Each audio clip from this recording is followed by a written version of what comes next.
I was having a hard time thinking of a title for my sermon. Nothing quite seemed to work.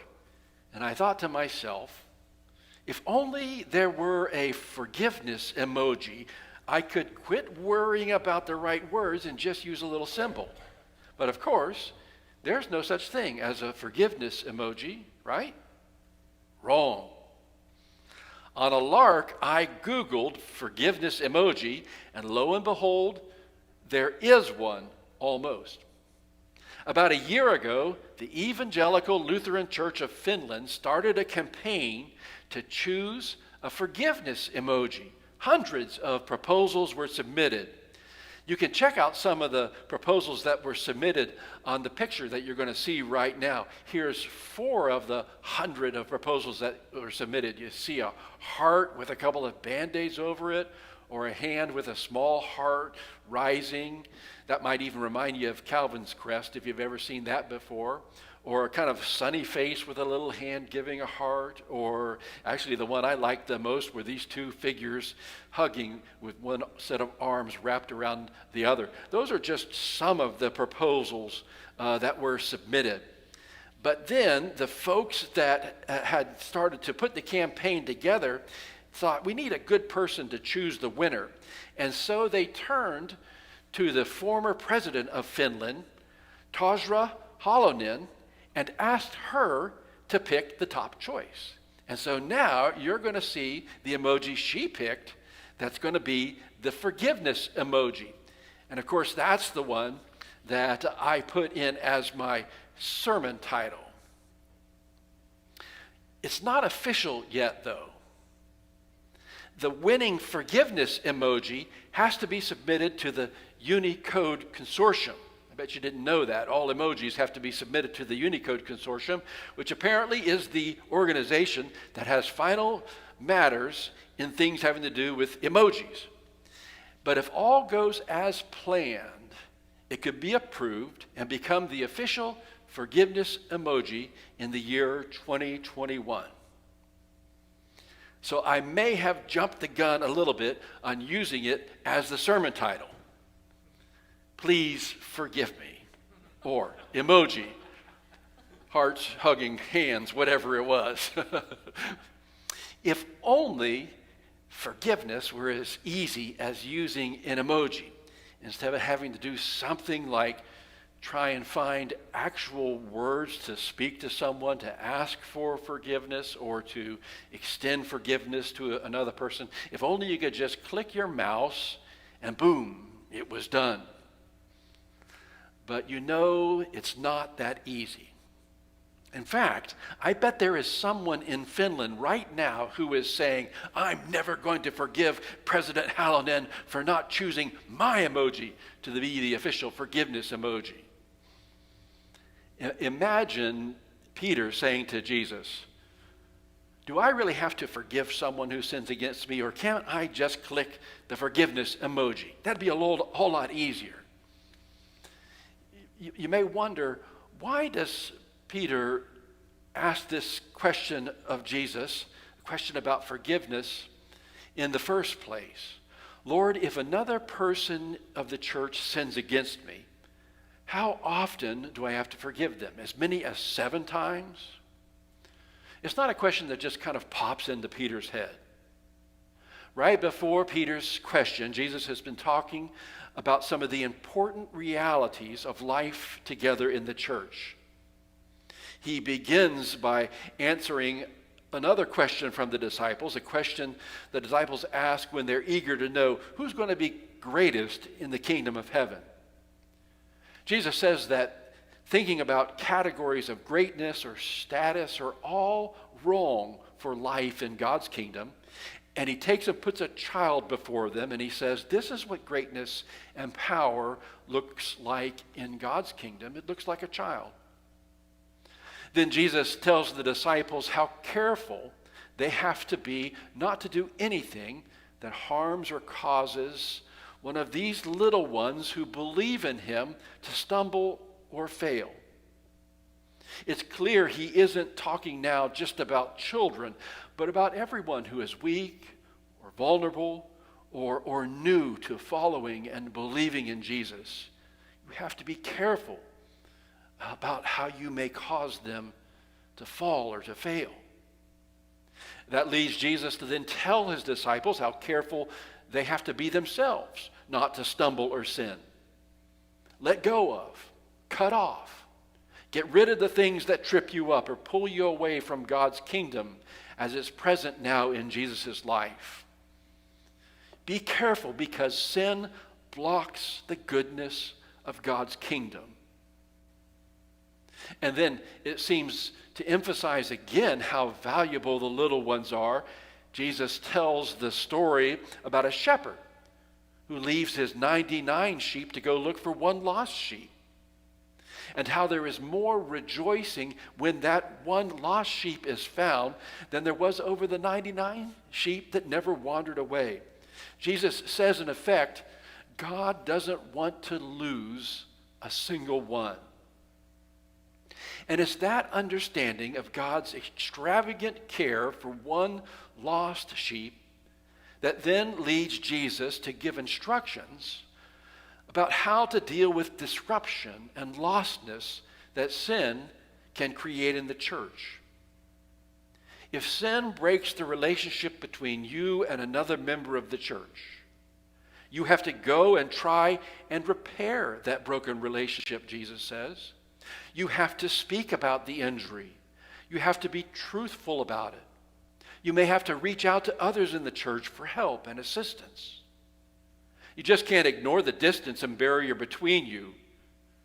Restoring the ties of fellowship is critical. It's critical, Jesus says, because where 2 or 3 are gathered in my name, there I am in the midst of them. If sin leads to separation between you and another, it cuts you off from Jesus too. And forgiveness, Jesus says, is the way that I work in your lives. It's a pretty forceful statement on what following Jesus requires of us. You have to be honest about the ties that bind.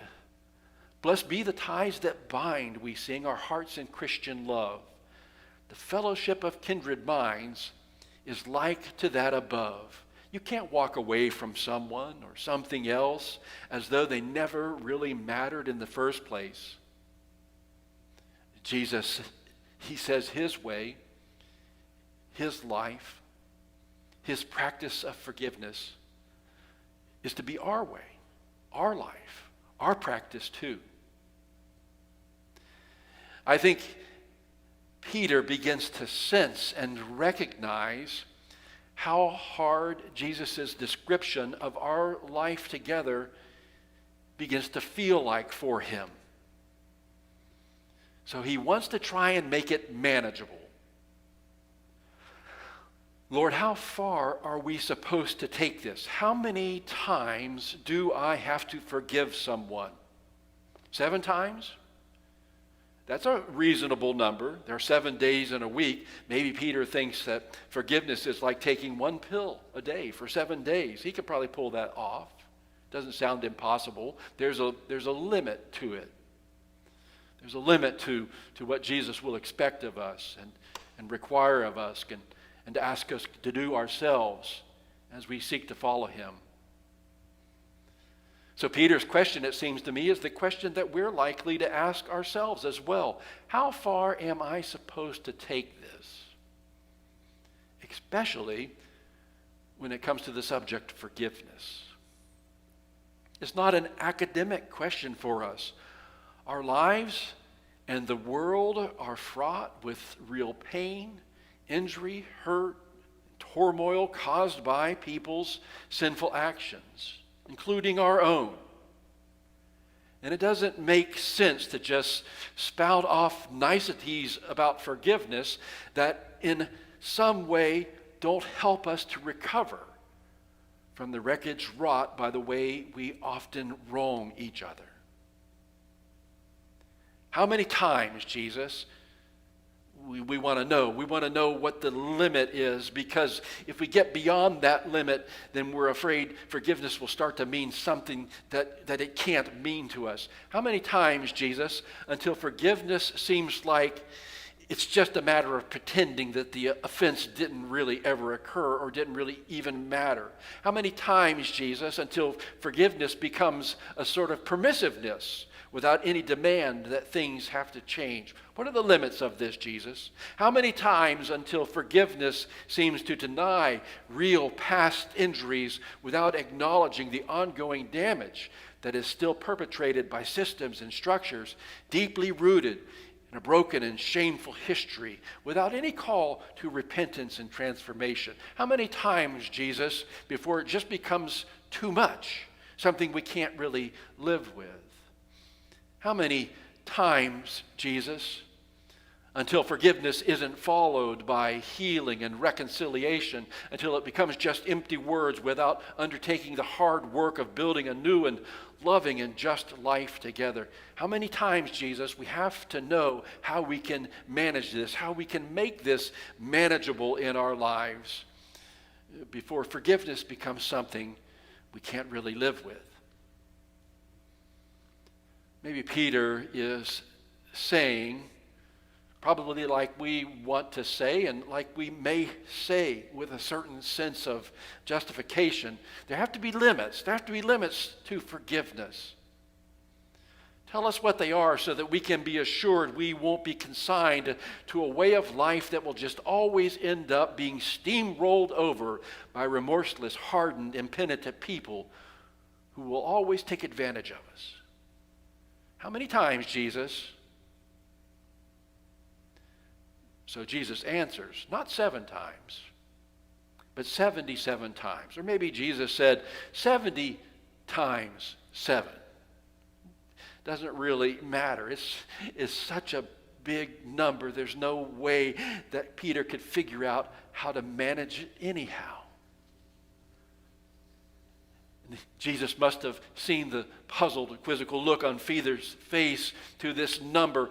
What am I supposed to make of a number like that? Pretty soon I would no longer be able to keep track. I wouldn't know what the limits were. I wouldn't know when it would end. And so Jesus puts the answer in a story for her. And we know the story. It's not a difficult story to comprehend, to understand. How one servant owes king an enormous debt, a debt beyond all calculation. And when the king demands that the debt be paid, the servant, the slave, pleads for his life, for patience, for some kind of grace, and how the king grants the slave's request. And then how that slave then turns around and goes right out and finds another person who owes him a very reasonable and small debt. And when that person pleads for patience, pleads for grace, the servant who had just been forgiven refuses it and has the man thrown in jail. We know how the story goes. How when the king hears what that servant whom he has forgiven does, he calls him back in and metes out justice upon him. And asked with incredulity, you couldn't even forgive that small debt after the size of the debt I had forgiven you? That's a story that makes sense. But I think the question that remains with us is, how is it that we can keep from becoming ourselves this kind of monstrous person who can't recognize the grace and love and forgiveness that they have received and then turn and extend and live that out with another? How is it that we can keep ourselves from becoming this kind of monstrous person who has become so hard and so rigid and so unforgiving and unaccepting that he can only think to extract from another person what he thinks he's owed, even after he has received forgiveness for a debt that can never be repaid? How do we keep from becoming people like that. In some sense, all of what Jesus has been talking about up to this point, if we recircle back now and think through it again, are his instructions, his words about how we keep from becoming people like that. We keep from becoming people like that by seeking to be able to live on the basis of grace as the reality at work in our lives, rather than on the basis of any kind of other realities imposed upon us that we may find more meaningful or helpful. There is no other more meaningful or helpful reality than to remember the grace of God, which is always operative and at work before everything else in our lives, and find ways to live out of that grace ourselves. We don't become like the other servant. We remember and live on the basis of the grace we've already experienced. And we don't become the other servant when we commit ourselves to being a part of the community that lives by a culture and a practice of forgiveness, by entrusting ourselves to one another, and by seeking to be truthful and honest and open and vulnerable and willing to say where we've been hurt and willing to acknowledge where we've hurt one another, and believing that who we are together is greater and better and more reflective of God's love and God's vision for us than the ways we want to tear ourselves apart. We keep from becoming people like a servant who can't learn and know how to forgive by being a part of a people who know what it means to forgive. And we keep from becoming a monstrous person like that by holding on to the promise and the hope that God's love and God's justice ultimately prevail in our lives. And they prevail through the work of God's goodness and God's power and God's love, which are always co-mingled together and always moving forward to a new vision, a new way of being in the world that won't be constrained by anything else. All of what Jesus has been teaching us and trying to show us are the ways that he says we are called upon to learn how to become the community and people of forgiveness that God calls us to be. Malcolm Gladwell, a very noted author who writes on many different subjects, in his book David and Goliath, writes about the ways of forgiveness and the ways of trying to see power at work in the world through God's eyes, trying to see those ways as ways that are applicable and possible for us, rather than simply be captivated by other ways of power at work in the world. In the book, he describes meeting together with a woman, Wilma Dirksen, whose young teenage daughter was murdered, and the murderer was eventually found. And when the TV crews showed up at Wilma's house after about 10 years since the incident happened, when they showed up at her house to announce that the murderer had been caught and asked her what she thought about it, Wilma was able to look at the cameras and say, I'm not yet ready to forgive, but I will get there. But I want to know why love was so absent in this man's life. And I want him to know of the love now that's present in my life. Malcolm Gladwell writes that the ability of this woman to do this, to begin to move forward into a way of love and forgiveness, was deeply rooted in her own faith tradition, the Mennonite community, deeply rooted in the experience that her family and her ancestors had experienced in Russia, deeply rooted in the sense of God's grace and God's presence and God's perseverance given to them. It was that community which had shaped her and now opened a way for her to live on God's terms in the midst of this world. That experience, not just of reading about what had happened, Malcolm Gladwell says, but of sitting down in the woman's garden and talking with her about it, was what became the road back to recovering his own faith. The deep realization that a person who is able to do this is not necessarily some giant moral hero, but a simple, ordinary person willing to live out of and be shaped by the gifts of grace and love and practice that had been part of her life all along. Malcolm Gladwell says it's her display of that kind of power, what he calls spiritual power, at work in the world, which he so often had given up on. It was her display of that which called him back to his own Mennonite roots and to his own recovery of faith and his own willingness to grasp and hold on to the work of God's power in the world. He writes as a kind of a cautionary tale at the end of his work, if you pin your hopes on the way the world out there is going to go about its business, if you pin your hopes only on that, then you're taking an enormous risk. Hope is grounded in another way, in God's way, in God's grace, in God's goodness, in God's love, in God's forgiveness for all of us.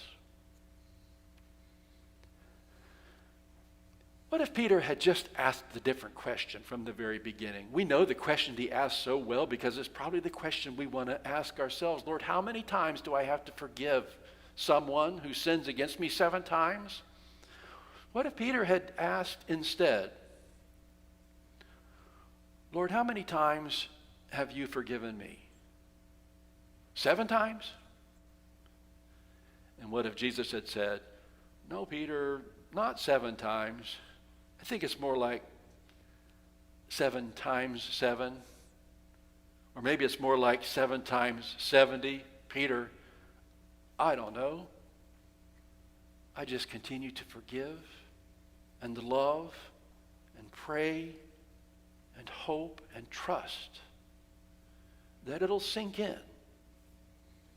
And you'll find a way to begin to live the life that I long for you to have and that I long for you to see and to know as the wonder and expression and power of God's kingdom at work in this world. We want to ask, like Peter, Lord, how many times do I have to forgive another person? 7 times? And it only shows that we've got the calculus all wrong. We should be asking, Lord, how many times have you forgiven me? And what will that make possible for who I can now forgive? Amen.